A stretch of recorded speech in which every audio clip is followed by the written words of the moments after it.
Hoje, em Rompendo o Silêncio. Não se aplica apenas às relações românticas, mas pode existir na família, nas relações amistosas ou sociais em geral. Como aprender a lidar com essa emoção e sentimento? Já vamos começar!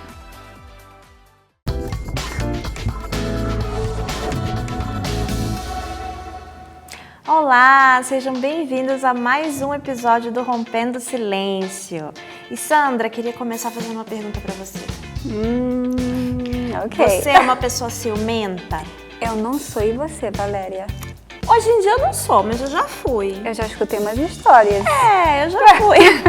Todos nós temos um momento na nossa vida que temos um pouquinho de insegurança. Insegurança sim, mas não ao ponto de... não ciúmes excessivo. Então o tema de hoje do Rompendo Silêncio é ciúmes. E você aí em casa, você é uma pessoa ciumenta? Ou você lida com alguém muito ciumento? Então fiquem ligados porque vamos ter muitas informações. Vamos à nossa primeira matéria e nós já voltamos. O ciúme faz parte da natureza humana. É uma resposta emocional que ocorre como resultado de um processo psicológico complexo que nunca é agradável. E por mais que queiramos escondê-lo, ele faz o impossível para nos denunciar, pois essa emoção desperta uma reação em nosso corpo da qual dificilmente podemos nos esquivar. O ciúme pode ser definido como um estado emocional e ansioso, da qual uma pessoa sofre e que se caracteriza pela possibilidade de perder algo que se tem ou que se acredita que deveria ter, como amor, poder, imagem profissional ou social. É uma das emoções humanas mais naturais, mas também é uma das mais sombrias, prejudiciais e incômodas que existem, pois não só prejudica quem sofre, mas também as pessoas ao seu redor. Na década de 1990, a Universidade de Nova York realizou um extenso estudo que buscava entender a raiz do ciúme. Os resultados revelaram algo que os próprios psicólogos já haviam intuído na época, ou seja, que por trás de todo ataque de ciúme havia insegurança e baixa autoestima. Isso se deve a uma educação que não houve um vínculo saudável, bem como ao contexto sociocultural e ao ambiente que a pessoa está imersa, mas também ao tipo de relação que ela tem com a outra pessoa. O cenário perfeito para o ciúme são os relacionamentos românticos, embora ele também exista nos relacionamentos profissionais e familiares. Mas nossos relacionamentos de casal estão imersos nessa jornada de apego emocional, que muitas vezes acaba em ciúme excessivo e perturba o relacionamento. Em alguns casais, a manifestação do ciúme pode variar, mas, dependendo da situação e da insegurança da pessoa, ela pode reagir das seguintes maneiras: de forma adequada, dizendo à pessoa como se sente ou perguntando o que está acontecendo, ou de forma inadequada, gritando, chorando, ameaçando, agredindo ou até mesmo insultando, ou ainda, secretamente, não se expressando, mas procurando maneiras de se vingar ou ferir o parceiro de quem tem ciúmes.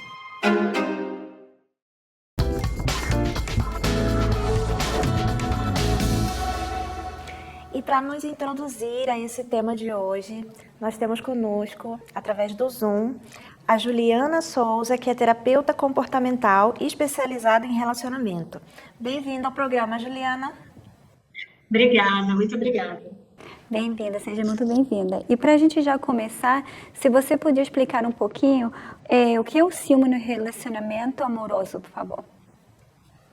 Bem, muitas vezes o ciúme se dá como quando uma das partes não consegue entender ou não consegue se sentir segura na relação. Mas o que é um pouco mais importante da gente conseguir entender é o seguinte: a insegurança, muitas vezes a pessoa que tem ciúmes acredita que a segurança, quem precisa dar essa segurança é o outro. Então ela fica, meu marido olha para as moças, meu namorado olha para os outros. Então ela sempre põe meio que a responsabilidade para que ela se sinta segura na outra pessoa. E isso muitas vezes acontece quando o ciúmes está dentro da relação, a pessoa diz, não, eu não sou ciumenta, é a tal pessoa que me dá o motivo. É fulano que faz eu ter ciúmes. Se ele não fizesse assim, ou se ele não fizesse assado, eu não teria ciúmes. Então, geralmente, o ciúme se dá na relação quando uma das partes tem uma insegurança, seja ela uma insegurança física ou emocional, não sabe lidar com isso e busca que o parceiro, de uma certa forma, supra essa necessidade e ajude ela a não ter mais ciúmes. E quais são algumas causas, assim? Você falou de algumas, mas um pouquinho mais se você puder entrar nessas causas. Sim, as causas aí a gente vai se aprofundar nas causas. Então, imagina, às vezes a pessoa, ela não gosta, por exemplo, das suas pernas. A moça não gosta das suas pernas, ou acha fina demais, ou grossa demais, não gosta. E aí ela acredita que se ela tivesse pernas mais atraentes, o parceiro teria um olhar mais, assim, pimentado para ela, teria um olhar mais atraente para ela. Então, quando ela vê uma outra moça com uma perna que ela idealiza, que o parceiro dela, ou a parceira dela gostaria de ter, ela começa, de uma certa forma, a se sentir ameaçada por essa pessoa. Porque, como é algo que ela está insatisfeita com ela acredita que se alguém que tiver esse atributo que ela não tem ou não se percebe tendo, o parceiro vai trocá-la, o parceiro vai acabar indo com essa outra pessoa e vai deixá-la para trás. Então, ela se sente muito insegura consigo mesma. O ciúmes tem como base principal a insegurança. Eu trouxe aqui um exemplo de corpo, né? Mas tem muita gente que tem uma insegurança intelectual. Ou porque não fez uma faculdade, ou porque não tem uma graduação, ou porque não tem um trabalho X, um cargo tal, uma pós-graduação, não fala tantas línguas. E quando vê o seu parceiro ou sua parceira conversando com alguém que tem esses atributos, que na sua opinião é algo muito importante que ele não tem, se sente ameaçado por isso. E existe diferença entre ciúmes e possessividade? Sim. Os ciúmes, de uma certa forma, eu estou sempre olhando o que eu, de repente, não tenho, né?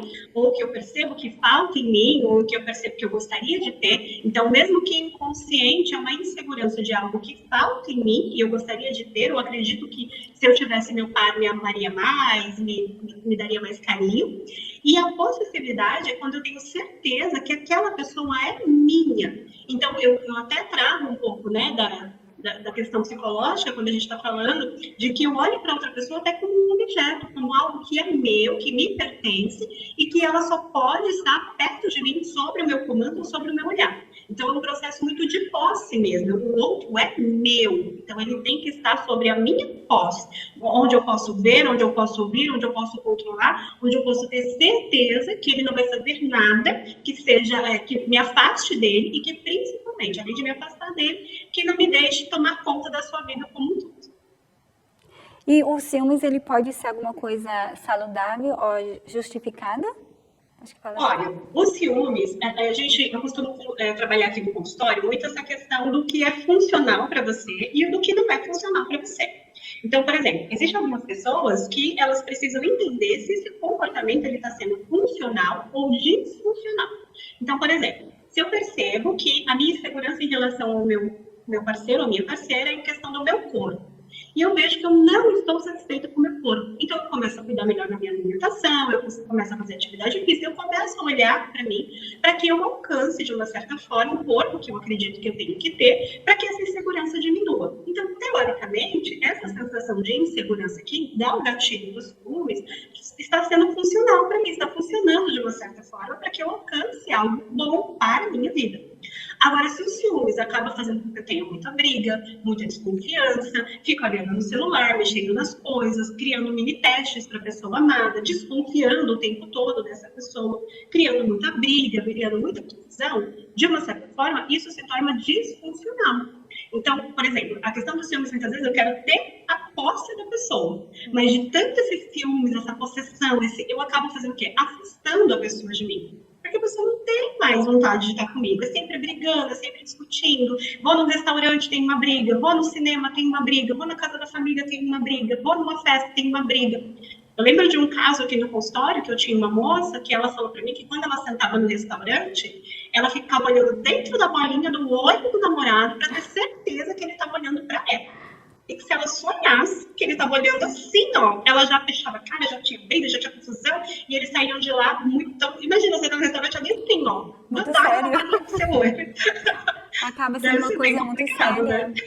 Sim, vira uma relação tóxica, né? Sim, acaba sendo uma coisa muito séria, até perigosa na relação. Até perigosa. E aí é o que começa quando a gente vai falando do borderline, né? Vai falando de transtornos, que é a própria dependência emocional, que é o transtorno de personalidade dependente. O outro vira o meu sol, né? O outro vira o meu girassol. Então, se o outro me dá uma mensagem de bom dia, eu, ai, bom dia, tô toda feliz. Se o outro não fala comigo, eu já não sei se eu quero trabalhar, eu já não sei se eu quero estudar, eu já não sei mais nada da minha vida. Então, é isso que a gente precisa perceber. Esse comportamento está sendo funcional, ou seja, está funcionando na sua vida, está te ajudando a levar você para onde você quer, está sendo saudável? Muito bom. Esse comportamento está sendo disfuncional, está acabando com sua relação, está acabando com sua vida, está acabando com seu relacionamento amoroso, está deixando de fazer viagens, curtir passeios, curtir momentos juntos, porque toda vez que está junto e entra uma terceira pessoa no cenário, acontece uma briga, é disfuncional e precisa de tratamento. E isso pode acabar até, que a próxima pergunta, afetar a autoestima do parceiro, da outra pessoa? Muito, porque imagina, até esse próprio casal, né? Vieram os dois conversar comigo. Na verdade, ele me procurou porque ele já não aguentava o ciúme. Ele falou assim, ele até me deu um exemplo aqui, um tempo atrás, muitos anos atrás, tinha uma novela que se chama Mulheres Apaixonadas. E tinha uma moça que chamava Heloísa, né? E aí ela era muito... ela participou até do MADA, né? Que foi quando até a divulgação das mulheres que amam demais. E ele trouxe esse exemplo. Ele falou assim, sabe, essa personagem ela é muito parecida com esse personagem. Então, assim, eu não tenho mais vontade de sair, eu não tenho mais vontade de fazer nada, eu não tenho mais vontade de marcar uma viagem com ela. Ela vive desconfiando de tudo, ela cheira a minha roupa, ela olha a minha carteira, ela olha a minha meia. Ele disse que ela virava a meia e quando chegava, ela ia ver se ainda estava virada a meia no pé dele, para ver se ele não tinha tirado a meia durante o dia. Então, assim, ele estava muito depressivo, muito triste. Cara, eu não aguento mais, porque eu tenho uma família com ela, uma filha com ela, eu quero construir uma vida com ela, mas eu me sinto o tempo todo sendo monitorado, assim. Ele falava assim, quando ela fala assim, fulano, dizia o nome dele, né? Meu coração até gela, porque eu penso, meu Deus, o que será que eu fiz? O que aconteceu? O que eu esqueci? Com quem que eu conversei? E ele começava a procurar na mente dele alguma coisa que tinha acontecido durante o dia que, por acaso, ele não tinha contado para ela, porque ele sabia que ia ser briga. Então, assim, é uma situação muito desgastante. Sim, e, por exemplo, eu sei que existem muitas consequências, né, desses ciúmes, mas você poderia citar, porque eu sei que o término do relacionamento acho que é a mais drástica das consequências, mas existem outras consequências que o ciúmes pode causar? Quais são? Sim, a violência, a gente às vezes fala muito da violência física, né? Mas de uma certa forma, o ciúmes causa uma violência psicológica, né? Quem já não teve, assim, de repente num bar e viu uma confusão, o rapaz sai, a moça sai chorando atrás e começa uma briga e ele começa a falar palavras ofensivas para ela e ela para ele. Então, assim, esses tipos de violência do tipo, você acha que eu não sei que você tá falando com ele? Você acha que eu não sei que você tá fazendo isso? Essas acusações, às vezes o par tem uma parte também quando o outro lado, às vezes, é tão inseguro que ele finge uma superioridade, né? Então ele finge que não. Você acha que se você terminar comigo, alguém vai te querer? Olha pra você, olha como você. Mas às vezes tudo isso é só ciúmes, é só o medo de perder a pessoa, como não consegue verbalizar, não consegue acessar as emoções por algum trauma, algo que aconteceu. Ele entra no processo, às vezes, de diminuir a imagem da pessoa, de deturbar essa imagem, fazendo com que a pessoa realmente acredite de que ela não vai conseguir outra pessoa, de que ela tem que viver ali naquela humilhação, de que ela tem que viver ali naquela situação, porque aquela pessoa é a melhor pessoa que ela pode ter naquele momento. Então, a deturpação psicológica também é uma das grandes consequências que o ciúmes pode trazer para as pessoas que têm esse, ou sofrem, né, com alguém que tem esse. E como que podemos evitar sentir ciúmes nas nossas relações? Existe uma fórmula que as pessoas podem seguir? Primeiro ponto é sempre a gente perguntar se está sendo funcional ou disfuncional, né? Simples na nossa vida, né? Então, assim, esse excesso, né? Na verdade, esses ciúmes, assim, vi meu marido conversando com uma moça, senti uma coisinha. Sempre perguntar, por que eu senti isso, né? Será que eu tô vendo aquela moça mais bonita que eu? Ou tô vendo aquele rapaz mais inteligente? Será que eu tô precisando estudar um pouco mais, me qualificar um pouco mais? Então, você usa aquela situação para perceber algo dentro de você. É sempre com você, não é com o outro. E aí, outra coisa é você começar a pontuar, né, todos esses seus pontos de insegurança e usá-los como um processo de autoconhecimento para você trabalhar, para você crescer, para você se desenvolver e para você nutrir a sua relação. Porque uma vez que você está com uma outra pessoa, que é muitas coisas que às vezes eu recebo aqui no consultório, né? Você fala assim, Juliana, agora eu casei, tá tudo certo, agora eu casei, né? Deixa pra lá. Não, né? Agora que a gente casou é que a conversa acontece, né? Agora que a gente tem que cuidar do parceiro, cuidar da gente. Muitas vezes quando casa, às vezes a mulher descuida um pouco da aparência, o marido também descuida um pouco da aparência, descuida dos momentos a sós, descuida dos momentos de ir no bar, de ir no restaurante, de ir no cinema. Tudo isso vai nutrindo a relação. Então, quanto mais forte a relação tá, pensa assim, como uma plantinha. Quanto mais essa planta tá forte, saudável, bem, dificilmente o inseto vai querer ali pousar. A não ser que ele encontre um buraquinho, a não ser que ele encontre que está muito úmido, assim, ele precisa encontrar uma oportunidade.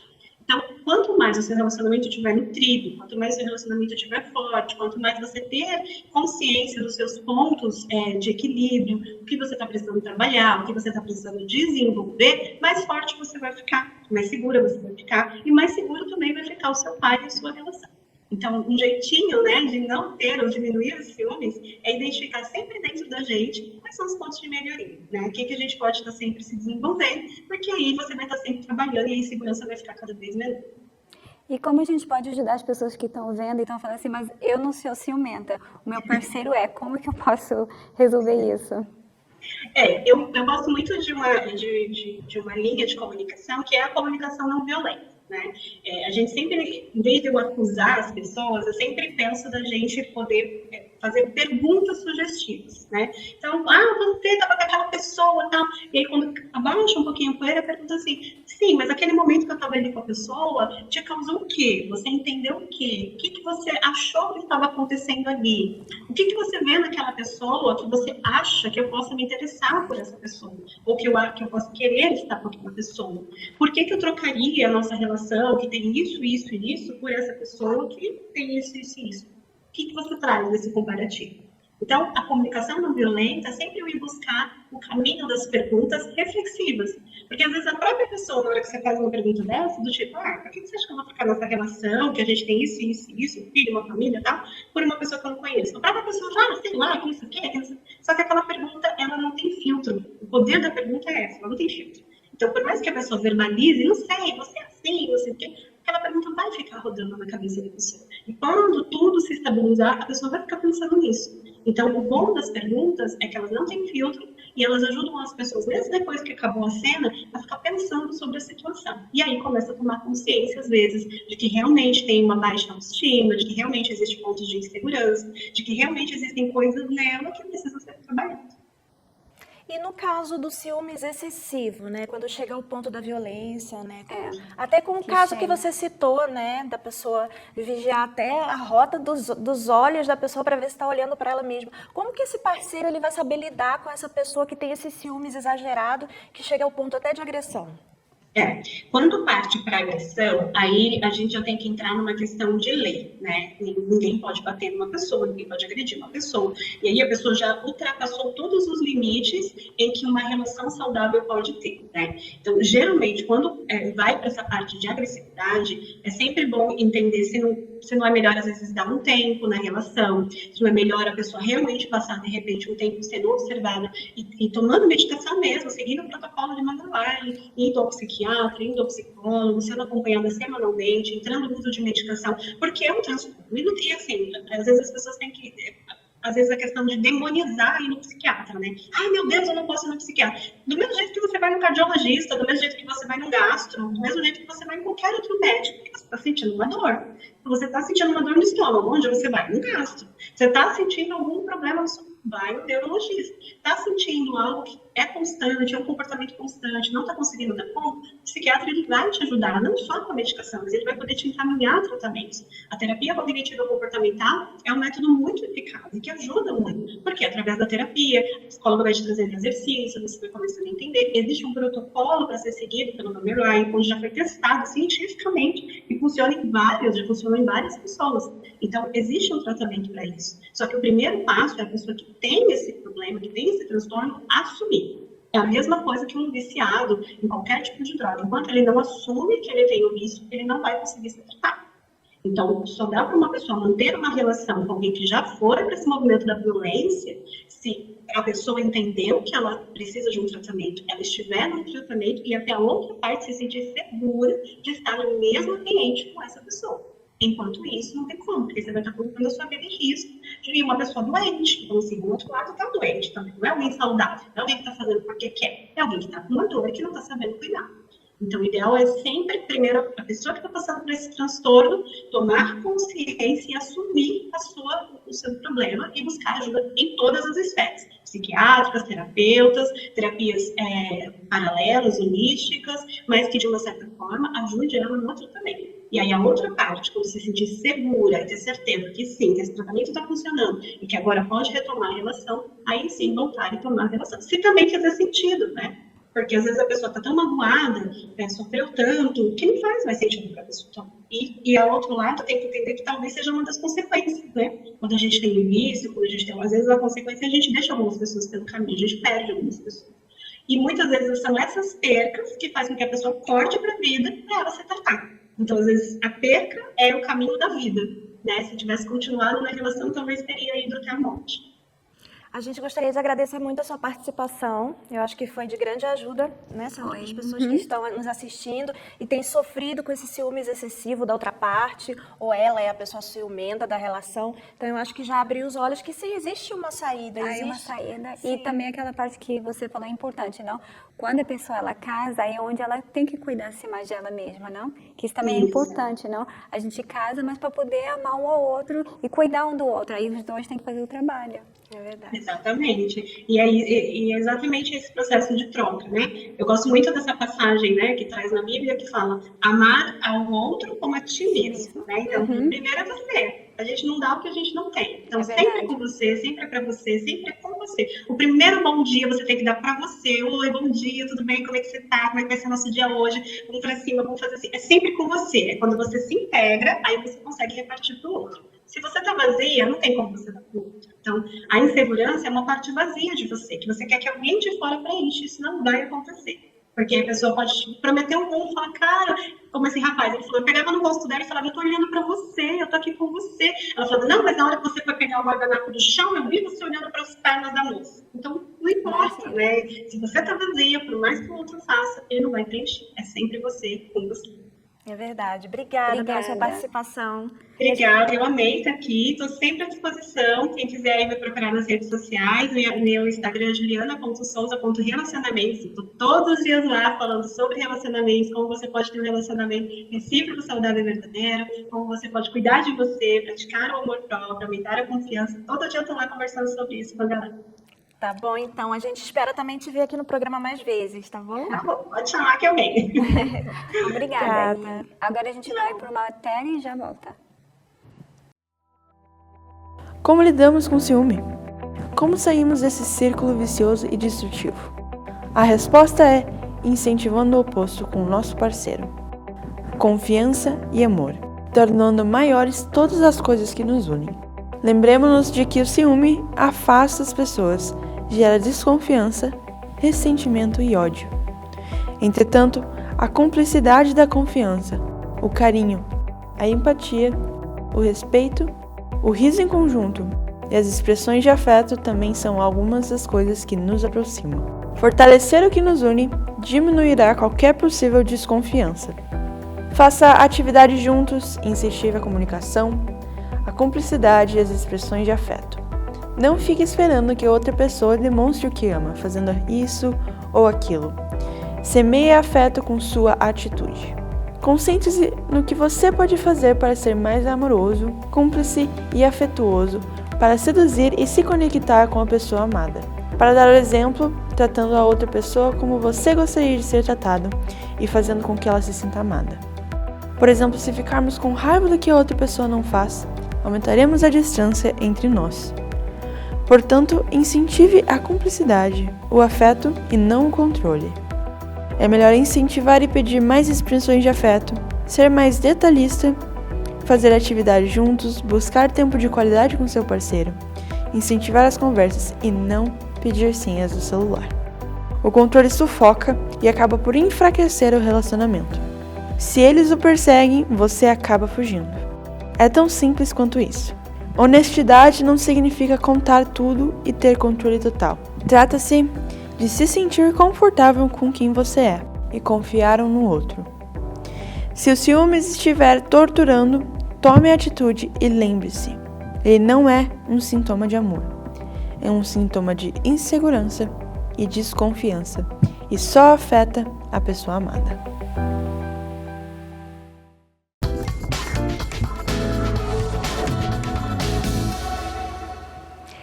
para continuar falando sobre ciúmes e aprendendo mais sobre isso, nós temos conosco também, através do Zoom, o Bruno Ruffel de Lima, que é psicólogo. Seja bem-vindo, Bruno. Eu falei certo o seu sobrenome?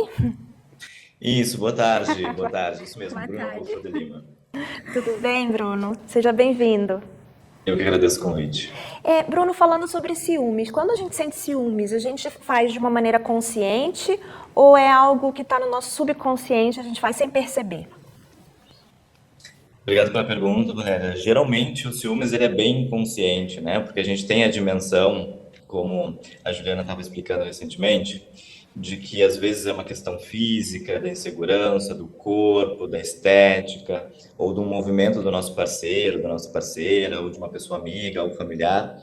Mas, na verdade, a insegurança que surge, ela é muito mais enraizada e acaba nos provocando algo mais crônico, assim, algo não tão simples de não só identificar, mas como lidar também. Existem, né, várias receitas de bolo pronta, mostrando faça tais movimentos para lidar com os ciúmes, mas é sempre importante a gente olhar para a história de vida da pessoa, né? Como é que ela foi introjetando lá na infância o lugar do cuidado, de se sentir amada, de se sentir poderosa, de que aquilo que faz tem valor. Então, geralmente, o ciúmes está muito marcado por uma insegurança inconsciente de tu não se sentir valorizada, de, por algum receio, não sentir que tem controle sobre a outra pessoa e o sentimento da outra pessoa. Então, o ciúmes, a meu ver, é bem inconsciente, sim.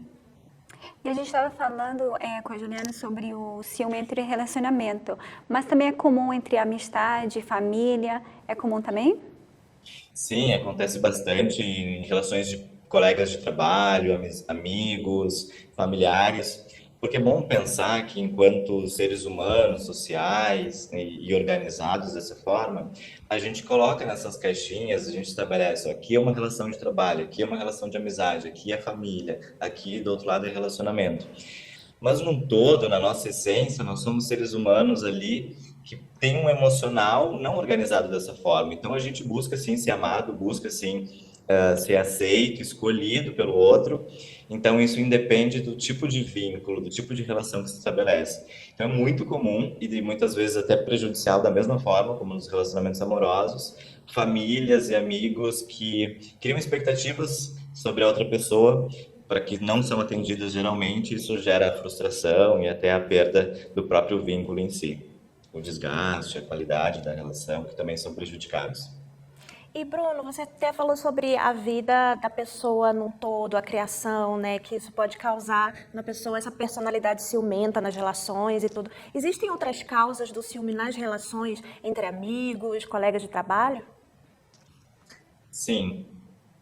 Eu costumo dizer que a gente começa a receber as nossas primeiras informações do que é um relacionamento saudável em qualquer aspecto lá na infância, quando a gente recebe o seio da mãe, a massagenzinha, a voz de bebezinho, né? O ser que nos cuida, que nos dá assistência, que realiza essa função materna, paterna de cuidado, vai fazendo com que o nosso psiquismo comece a registrar o cuidado, o amor, o carinho, a distância segura e tudo mais. Se isso não se desenvolve adequadamente, ou se outras experiências mais traumáticas vão lidando com a sensação de abandono, de rejeição ou de não importância, isso vai cronificando. E a tendência nossa é que todas as relações passem a ser afetadas por essas primeiras experiências. Então, mesmo na vida adulta, numa relação de amizade, amorosa, a gente faz esse registro anterior, ó, lá eu não fui cuidado, lá eu não fui amado, será que eu vou passar por isso de novo? Como se a gente sempre vivesse na iminência de reviver o trauma, a experiência dolorosa da rejeição, do abandono. E o ciúme pode ser um sinal de falta de comunicação no relacionamento? Geralmente, porque a gente não está isento de sentir os ciúmes, né? Isso é muito natural, ele surge em razão de tudo isso que eu fui tentando explicar sobre a nossa constituição emocional.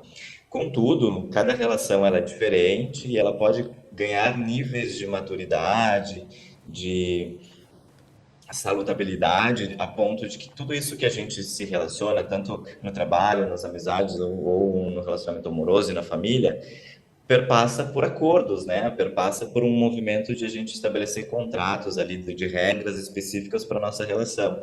Quanto mais saudável um relacionamento mais claras são essas regras do que pode, o que não pode, como é para mim, como eu me sinto quando o parceiro ou o amigo ou a família me exige algo que eu não posso atender. Se a gente for olhar para um relacionamento amoroso dentro de um viés do que buscamos ao estar com alguém, né, numa roda de amigos, na família, são expectativas, né? Essas expectativas precisam ser alinhadas para que não haja frustração e aquilo não decepcione nem o parceiro, nem a si mesmo.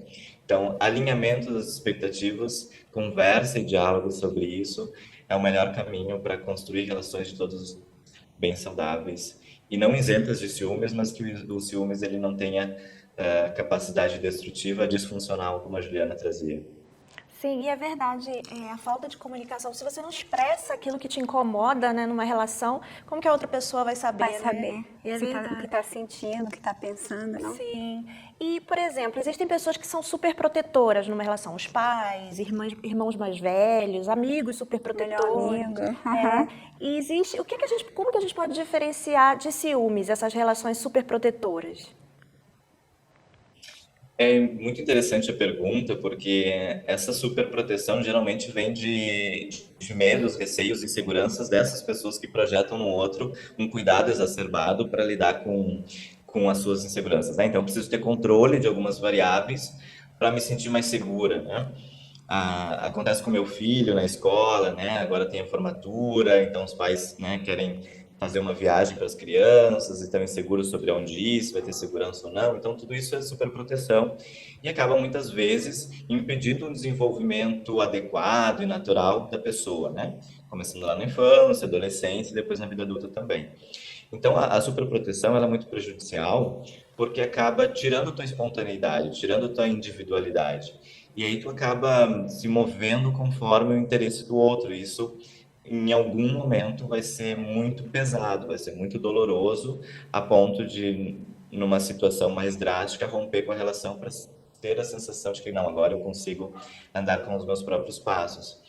É muito importante também, né, olhar para a superproteção pela necessidade de a gente estabelecer em todas as relações, e aí reforço, né, amorosas, de amizade, familiares, de trabalho, limites, fronteiras daquilo que a gente permite e aquilo que a gente não permite. O famoso se autorizar a dizer não é muito importante. E muitas pessoas têm muita dificuldade, não conseguem dizer não, e aí esses limites da superproteção, dos ciúmes, acabam sendo extrapolados.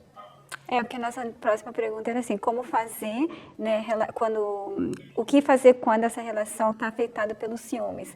Tipo assim, deixar a situação, o que a pessoa pode fazer para poder sair dessa situação? Ela já está nessa situação, ela vê que não está ficando bem nem para ela, nem para outra pessoa, está trazendo separação na família, está perdendo aquela amiga que ela realmente quer, não quer perder, mas tem tanto ciúme, como ela pode fazer para poder ou sair disso ou tentar resolver?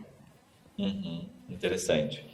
É bom lembrar que quando a gente recebe o paciente que tem esses ciúmes na relação, geralmente a gente vai investigar e não é a primeira vez que aquilo está acontecendo, é sucessivos casos em diferentes tipos de vínculos, momentos da vida, o ciúme sempre esteve presente, a superproteção, aquela forma de se relacionar se manteve nesse mesmo padrão.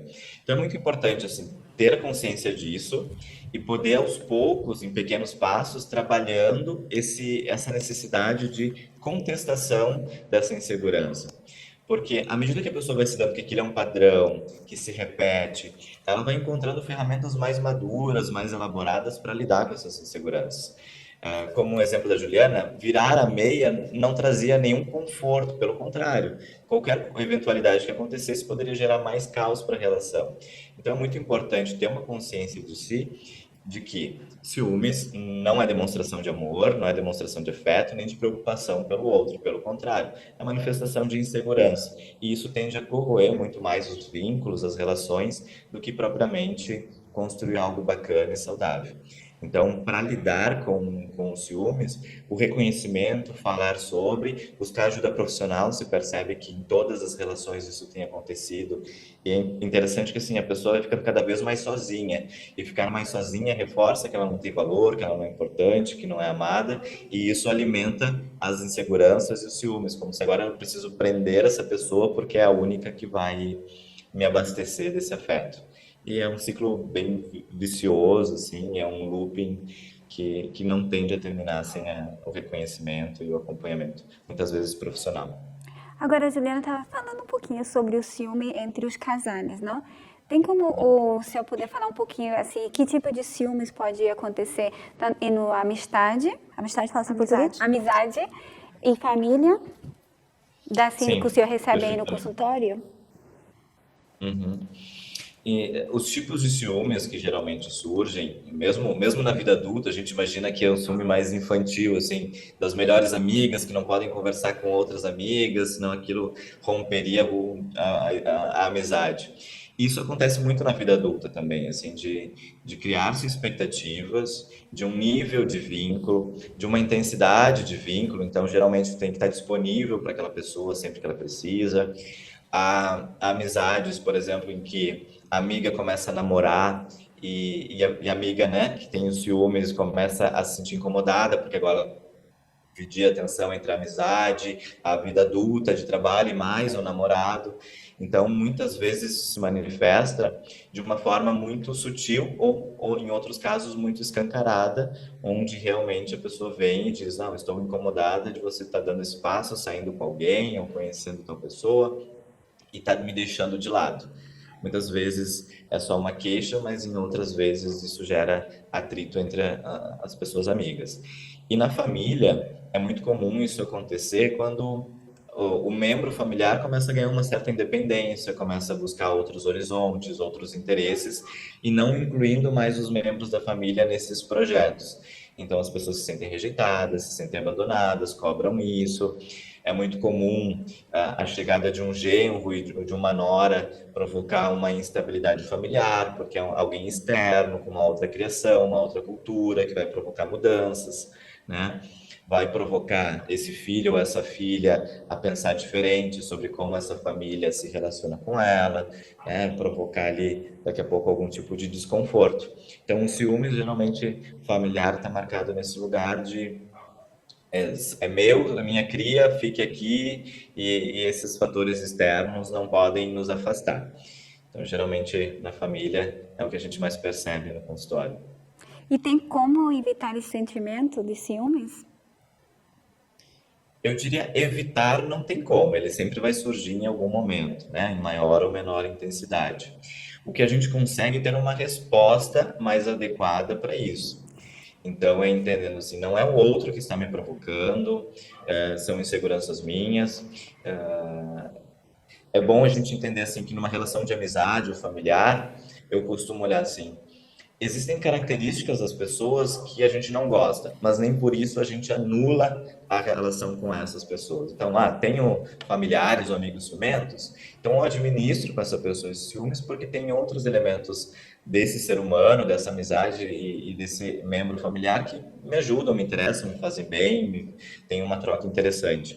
Então é sempre importante a gente ter essa dimensão do todo, né? Somos sujeitos mais complexos e a gente pode conviver desde que a gente saiba administrar essas questões de ciúmes, expectativas que estão sempre em torno das nossas relações. E, por exemplo, vou até dar um exemplo da minha família, né? Uma família com muitos filhos, uma mãe que tem muitos filhos. Sempre se diz que um filho diz que a mãe prefere um filho ao outro. E como você falou de início, o ciúme surge a pessoa ciumenta, quando a gente vai olhar para ela, a gente tem que pensar que tudo isso começou lá na infância. Isso foi se construindo dentro dela, essa insegurança e tudo. Então, como a minha mãe dizia, não, eu amo todos iguais, mas a gente sempre vê aquela preferência. E como fazer? Como uma mãe tem que lidar com essa situação onde tem muitos filhos, muitos integrantes nessa família, para que ela não cause esse problema no futuro do filho, né? Uhum. Interessante a pergunta. É complexo, né? Porque justamente não é que a mãe ame menos um filho, mas ela vai ter identificações com alguns, né, em específico.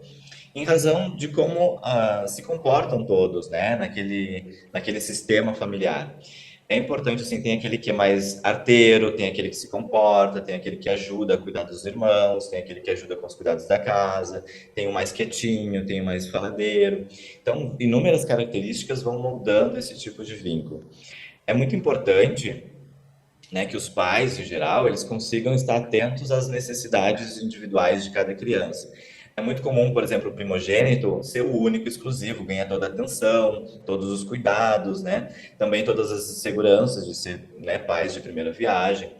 E aí, com a chegada do segundo filho, aqui ele já está maiorzinho, então não precisa mais de tanta atenção, está mais independente. E aí o bebezinho é o que vai receber mais, né, o cuidado. As visitas são para o bebezinho, não são mais para o maiorzinho. Então, todo um movimento de estar atento às necessidades daquele outro que continua querendo a mãe, continua querendo afeto, carinho, momento de qualidade. Então, eu sempre digo, tenha tempo de qualidade, não precisa ser muito, ainda mais com muitos filhos, né? Rotina, casa, trabalho, mas assim, que cada um se sinta abastecido de amor próprio ali pela relação e o vínculo com essa família. A gente vê como o ciúme ele acaba assim destruindo a família, relacionamentos. Muita informação tem sido dada agora, mas tem como a pessoa realmente ela se curar? Se curar? Não, superar. Superar dos ciúmes, assim, se ela busca ajuda, tem um tempo que ela busca ajuda e ela consegue deixar isso para trás? Como eu trouxe no início, o ciúmes ele é muito inconsciente, assim, a pessoa sente, mas não sabe por quê, desesperadamente, ela é tomada por aquela tsunami de emoções que leva ao atrito, à briga, à desconfiança. E no processo terapêutico, eu trabalho muito sobre a questão dos ciúmes, é a gente entendendo justamente quais são essas feridas emocionais, ainda que abertas, por mais que sejam lá da infância, né? 20, 30 anos depois, continuam ainda machucando, ferindo. Que feridas foram essas que provocam a sentir que o parceiro, ou a amiga, ou a família não a amam, a rejeitam, não gostariam de estar o tempo todo com ela, e o que isso representa. Então, é todo um trabalho investigativo. Eu digo que o meu trabalho é um trabalho arqueológico. A gente vai tirando ali com um pincelzinho os excessos, descobrindo os tesouros, ou seja, aquilo que a pessoa nem entende como potencialidade, como fortaleza de si própria, e ao mesmo tempo retirando as ossadas, aquilo que não é tão agradável, que faz parte da história e que está prejudicando os vínculos, as relações. Não tem um tempo específico, isso varia de pessoa para pessoa, né? Mas é importante esse acesso, assim, poder acessar a própria história, as relações anteriores, os tipos de vínculos que foram construídos, para que a gente encerre esse ciclo de ciúmes e passe a se relacionar de uma forma muito mais saudável em qualquer aspecto. Então, o ciúmes ele vai sempre surgindo, às vezes com menor intensidade, mas é que a gente vai encontrando ferramentas mais elaboradas para dar conta e deixar isso bem pequenininho como deve ser. Aprender a lidar com isso, né? Que é importante. A gente gostaria de agradecer muito a participação no dia de hoje. Você trouxe informações importantíssimas, né, Sandra? Sim, para a família, para a amistade. Sim, do cuidado que a mãe tem que ter, porque tudo isso começa a ser construído desde a infância. São o primeiro relacionamento que nós temos é na nossa família, né? E daí surgem os outros relacionamentos. Então, muito obrigada por toda a informação que você nos proporcionou. Obrigada. Eu agradeço o convite, estou muito feliz. Só aproveitando o gancho, assim, tu falou sobre mãe, cuidados, é muito importante que nós, enquanto pais, assim, demos total afeto, carinho, atenção e o olhar muito atento nos primeiros anos de vida, que isso, né, tende a nos construir mais preparados para lidar com os desafios da vida. E também quero deixar minhas redes sociais aqui, meu Instagram é @psi.brunoufel, vocês conseguem, né, acompanhar um sobrenome estranho. E lá eu falo sobre relacionamentos também e estou sempre disposto a trocar. Agradeço bastante o convite. Nós é que agradecemos. Obrigada. Obrigado. Tchau, tchau. Tchau. E agora a gente vai assistir o nosso testemunho e já voltamos.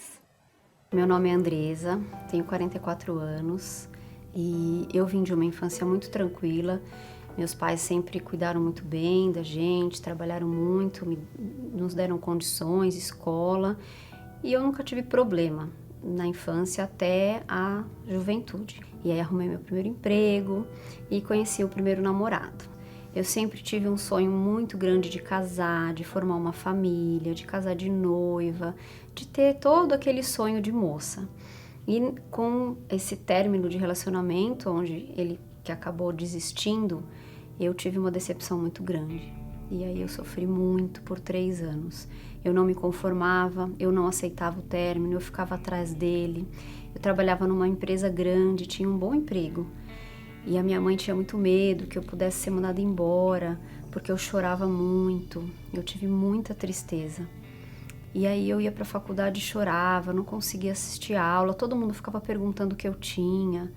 Eu ficava sofrendo, mas me maltratando, pensando que nunca eu ia conhecer outra família, outra pessoa, que ninguém ia substituir.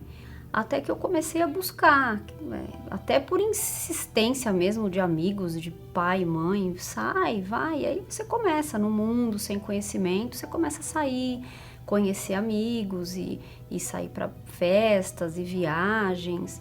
E eu ia, quando eu voltava, estava tudo igual. Eu continuava chorando, eu ia trabalhar na segunda-feira chorando, sofrendo e nada mudava.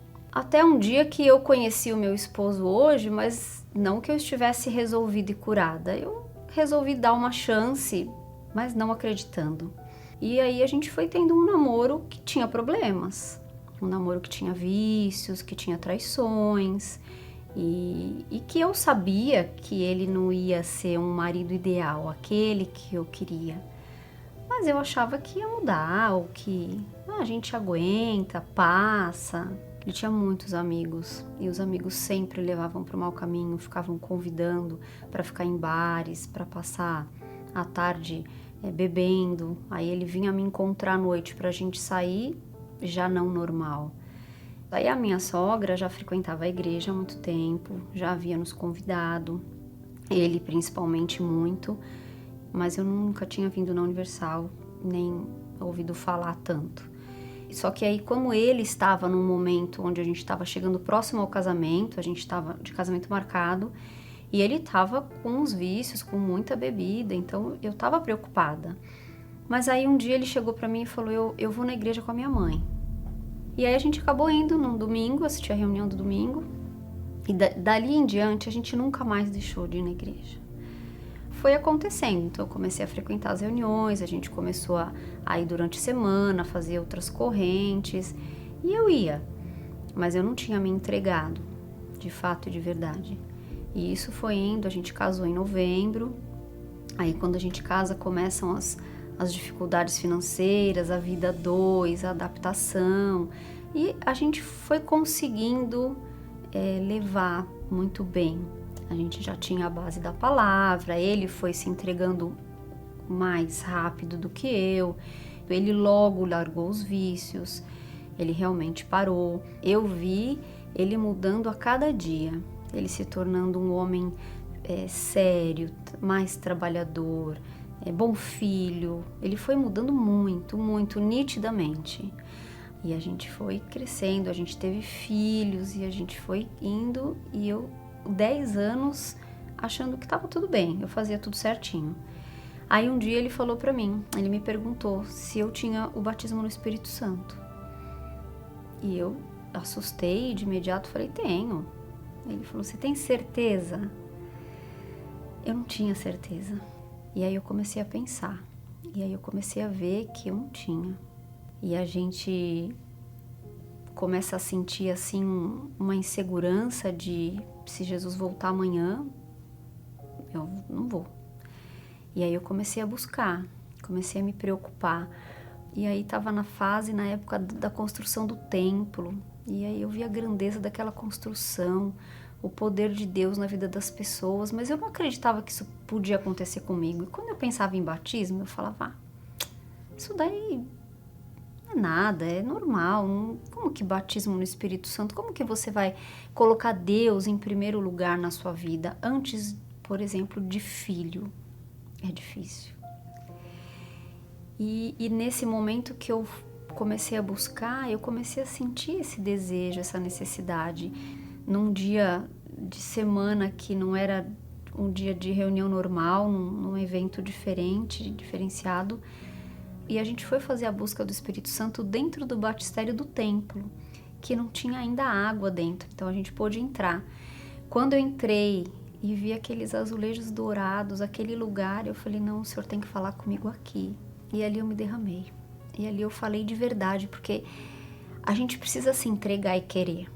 E ali eu me entreguei. E ele veio. E foi maravilhoso, foi maravilhoso. Eu me lembro a forma que eu tava, a roupa que eu tava, a hora que eu saí dali de dentro na esplanada, nada tinha mudado, mas tudo tinha mudado. E era uma alegria, é uma sensação inexplicável. E você se sente feliz, leve e querendo sair falando para as pessoas que Deus é maravilhoso. Então eu senti assim uma paz muito grande. E eu lembro que eu saí assim, eu sorria ali na esplanada e eu olhava tudo aquilo e falava, meu Deus, por que eu demorei tanto? E aí, a partir de então, tudo muda. É nítido, assim, a gente ter vontade de falar com Deus, de buscar, de ter segurança, mesmo na dificuldade, de acreditar na palavra. Não é fácil confiar, não é fácil a fé, porque você crê naquilo que você não vê, mas ao mesmo tempo é uma certeza, é uma paz, por pior que esteja naquele momento mais difícil na vida, aí você lembra que você tem o Espírito Santo, que Ele é com você, e aí você se entrega, você fala com Ele e você tem segurança, você sente a paz, Ele te direciona, Ele acaba te mostrando o melhor caminho. E hoje eu sou muito feliz, eu tenho aquela família que eu queria, ela todinha para mim. Eu tenho um marido maravilhoso, eu tenho 3 filhas lindas e eu tenho muita felicidade. Deus tem operado na nossa vida em todos os sentidos. Mas o que é mais importante, que eu nunca deixo de agradecer todos os dias, é da onde Ele me tirou, de tudo que Ele transformou em mim.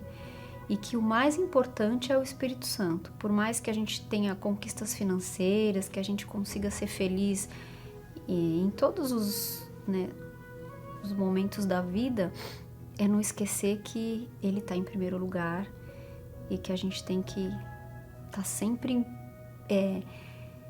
buscando o Espírito Santo, não esquecendo que a gente não é nada se não for por Ele. Eu sou muito grata à Igreja Universal, porque aqui a gente aprende a verdadeira palavra, a gente aprende a confiar, a gente aprende a ter fé, a gente aprende a ser forte, a gente aprende tudo, é só a gente querer. O Espírito Santo hoje representa a minha vida, sem Ele eu não sou nada, eu não posso nada, Ele é tudo para mim.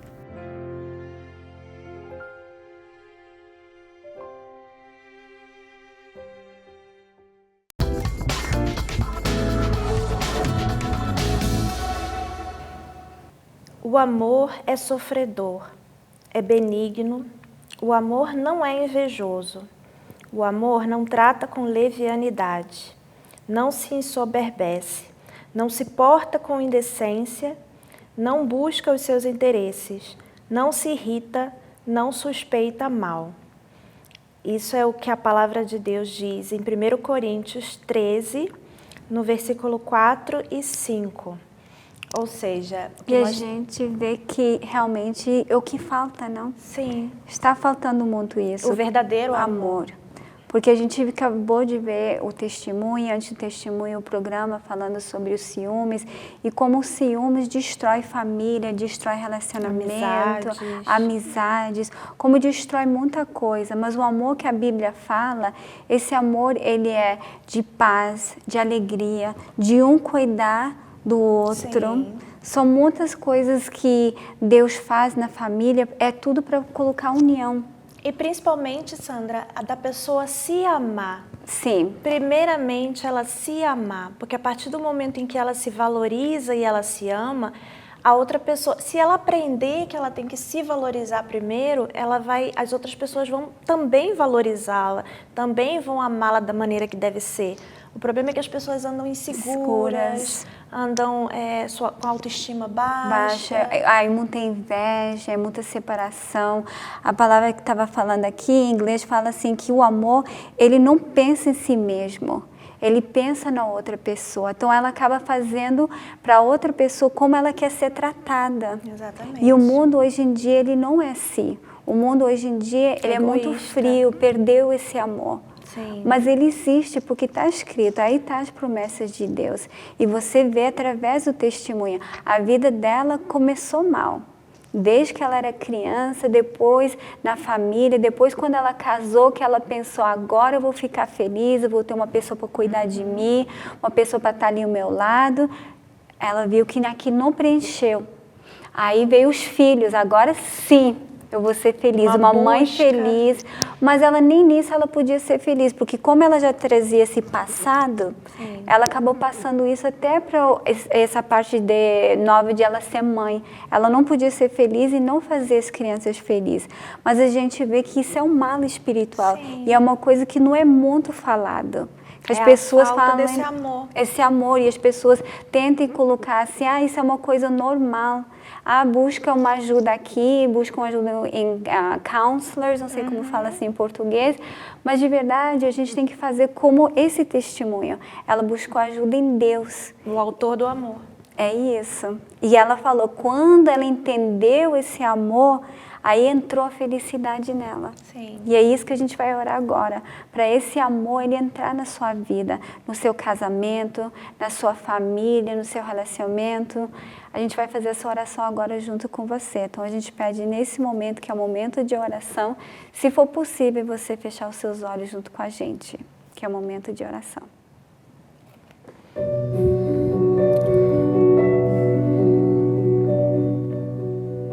Meu Deus, entramos aqui diante da Tua presença. E, meu Deus, queremos, Senhor Jesus, pedir por cada pessoa, meu Deus, que está agora assistindo esse programa.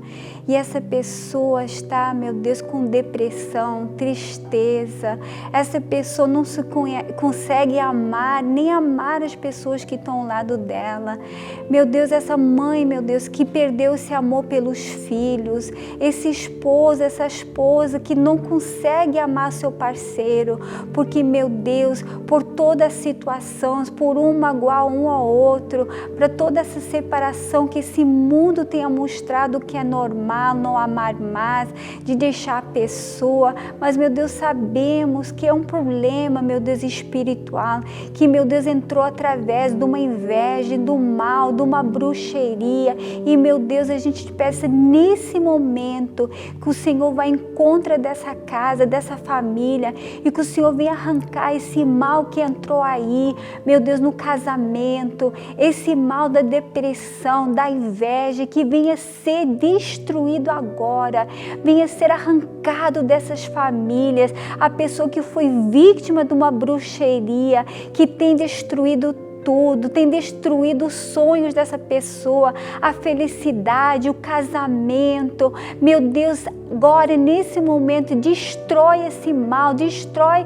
essa bruxaria, meu Deus, todo esse mal seja repreendido agora. E, meu Deus, que nessa casa, nessa família, entre esse amor que está escrito na Tua palavra, o amor que cuida, o amor que entende, o amor da paz, Senhor Jesus. Meu Deus, determinamos isso na vida, meu Deus, desse povo, da família desse povo, e entregamos essa oração e cada um deles na Tua mão, determinando essa vitória, essa bênção, em nome do Pai, do Filho e do Espírito Santo, em nome do Senhor Jesus. Amém. E eu creio que essa oração levantou você que estava aí triste, você que talvez recebeu uma notícia antes da oração e você estava até chorando, pensando, não tem um caminho, não tem uma solução para mim. Talvez você acabou de brigar com o seu esposo, com a família, e você acha que não tem solução, mas tem solução através de Deus, através de oração. Ela buscou isso em Deus, essa transformação de vida. E assim como ela, você também pode encontrar esse autor do amor, conhecer esse autor do amor, e aí você vai conhecer o verdadeiro amor, e você vai se amar primeiro, para que as pessoas possam te amar. E aí esse ciúmes exagerado que tem destruído as suas relações, as suas amizades, ele vai sair da sua vida. As coisas vão ser mais simples. Isso. Inclusive na quinta-feira, A gente tem uma reunião que é para isso, pela família, a terapia do amor, é para o casamento. A gente tem isso aqui na 2420 Dufferin Street. A gente tem a reunião principal às 7 da noite, onde a gente tem um pastor que ele dá conselhos com a esposa dele, faz oração pela família, por a vida sentimental. Então vocês estão convidados. Vocês vão ver aí a informação de novo, 2420 Dufferin Street. Tem aí também o número da igreja, onde as pessoas podem ligar, não, Valéria? Deixar os seus pedidos de oração, as suas dúvidas. Nós estamos aqui para ajudar, tá bem? E nos acompanhe no próximo episódio de Rompendo o Silêncio. Deus abençoe.